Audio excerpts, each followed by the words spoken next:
تو اس کی نماز ہو جائے گی. اس پہ سلف کی اکثریت کا اتفاق ہے. بالکل صحیح.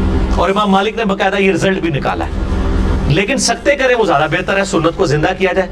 لیکن جہری نمازوں کے اوپر یہ جو حدیث مسلم شریف کی, جس سے مجھے یاد آیا جو سوال انہوں نے کیا تھا کہ ابو موسیٰ اشعری رضی اللہ تعالیٰ عنہ سے اور ابو ہریرہ رضی اللہ تعالیٰ عنہ سے ہے کہ امام اس لیے بنایا جاتا ہے کہ تم اس کی اقتدا کرو. جب امام اللہ اکبر کہے تم اللہ اکبر کہو, جب امام قرات کرے تم خاموش رہو, جب امام ولضالین کہے تم آمین کہو, جب امام سمیع اللہ لمن حمیدہ کہے تم ربنا لک الحمد کہو.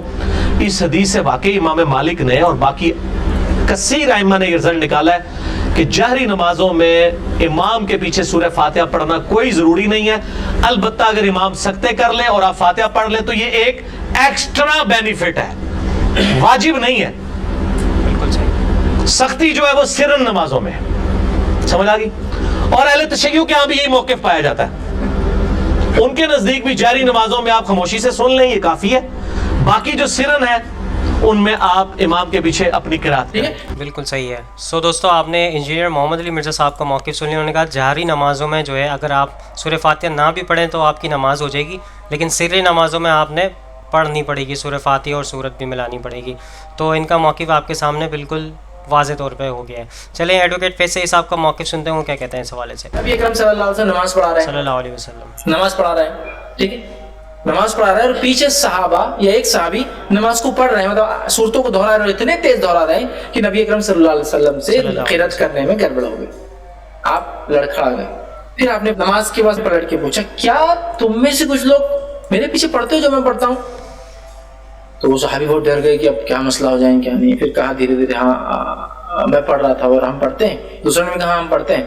تو کہا مت پڑھو کرو میرے پیچھے سوائے سورہ فاتحہ کے, اس لیے کہ اس کی نماز نہیں جس نے سورہ فاتحہ پڑھی. اب نبی خود بتا رہا ہے, پھر آپ کراس کریں گے اس حدیث کو, نہیں قرآن پڑھا جائے تو نہیں, یہ حدیث پہلے کی تھی آیت بعد میں کی تھی. اللہ رحم کرے, نماز فرض ہوئی, آپ سب پھر ہجرت کر کے چلے گئے, مدینے میں آ کے مسجد قائم ہوئی, ساری چیزیں ہوئی, آیت مکہ میں اتر رہی ہے, اور آپ بات کہاں لاگو کریں؟ نماز پر, اس کو نماز پر لاگو کریں, آمین بالجہر پہ لاگو کر رہے ہیں. سورہ فاتحہ کے پڑھنے میں کیسا نبی اکرم خود بول رہے ہیں کہ مت پڑھو سوائے سورہ فاتحہ کی. سو دوستو, آپ کے سامنے سارے علماء کرام کو موقف پیش کر دیا اور حق بات آپ تک پہنچی, اور اس پہ آپ سارے علماء کرام کا موقف سنا, آپ کو پتہ چل گیا ہوگا کیا حق بات ہے, اس کی حقیقت کیا ہے. مقصد یہی ہوتا ہے آپ کے سامنے رکھنے کا کہ آپ کے پاس قرآن و حدیث کی روشنی میں حق بات پہنچے.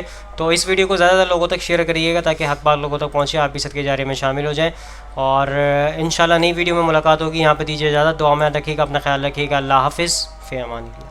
اے خدا جس نے کی جستجو مل گیا سب کا تو ہو رہنما.